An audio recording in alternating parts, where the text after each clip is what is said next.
امیر المومنین حضرت عمر بن خطاب رضی اللہ تعالیٰ عنہ نے اپنے دور خلافت میں کوفہ کا حاکم حضرت سعد بن ابی وقاص کو منتخب فرمایا، اور کچھ ہی دنوں کے بعد اہل کوفہ نے حضرت سعد کے بارے میں یہ شکایت کی کہ یہ تو ہمیں صحیح طور پر نماز بھی نہیں پڑھاتے۔ اس لیے حضرت عمر نے حضرت سعد بن ابی وقاص کو طلب فرمایا اور کہنے لگے کہ اہل کوفہ نے آپ کے بارے میں شکایت کی ہے، وہ تو یہاں تک کہہ رہے ہیں کہ آپ انہیں صحیح طور پر نماز بھی نہیں پڑھاتے۔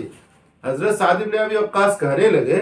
کہ میں اس معاملے میں کوئی کوتاہی نہیں کرتا ہوں، میں انہیں اسی طریقے سے نماز پڑھاتا ہوں جیسا کہ اللہ کے رسول صلی اللہ علیہ وسلم نماز پڑھاتے تھے۔ خاص طور پر عشاء کی نماز میں پہلی دونوں رکعت کو میں لمبی کرتا ہوں اور اخیر کی دونوں رکعت کو ہلکی کرتا ہوں جیسا کہ اللہ کے رسول کا عمل تھا۔ باوجود اس کے حضرت عمر چونکہ امیر المومنین ہیں، ذمہ داریوں کا بوجھ ان کے سر ہے، اس لیے اس شکایت کی تفتیش اور چھان بین کے لیے کچھ لوگوں کو کوفہ کی طرف بھیجا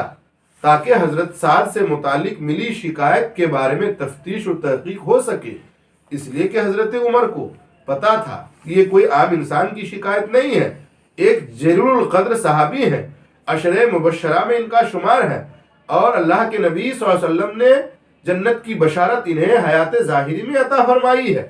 جب یہ لوگ کوفہ پہنچے اور ایک ایک مسجد جانے کے بعد حضرت سعد سے متعلق شکایت کے بارے میں جانکاری حاصل کرنے کی کوشش کی تو سبھوں نے ان کی اچھی تعریف کی اور کہنے لگے کہ سعد بن ابی وقاص تو بڑے نیک انسان ہیں، اخلاق و کردار کے اعتبار سے بہت اعلیٰ ہیں۔ لیکن جب یہ لوگ مسجد بنو عبس میں پہنچے،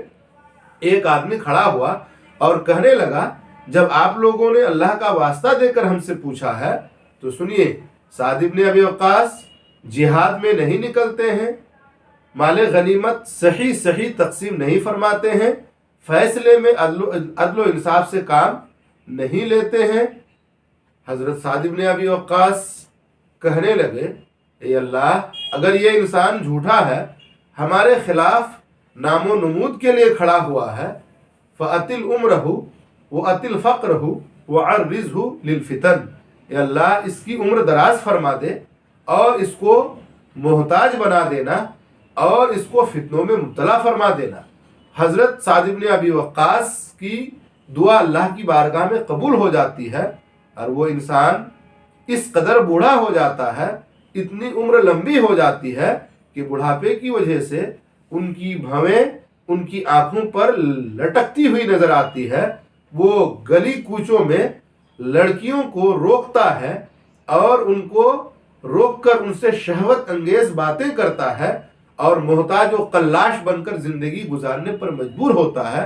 اور وہ یہی کہتا ہوا نظر آتا ہے کاش، ہائے افسوس،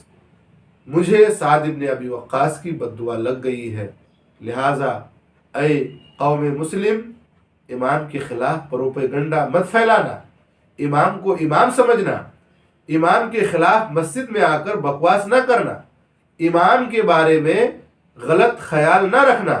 اور امام کی شکایت لوگوں میں پیش کر کے اور آواز بلند کر کے ہیرو بننے کی کوشش نہ کرنا۔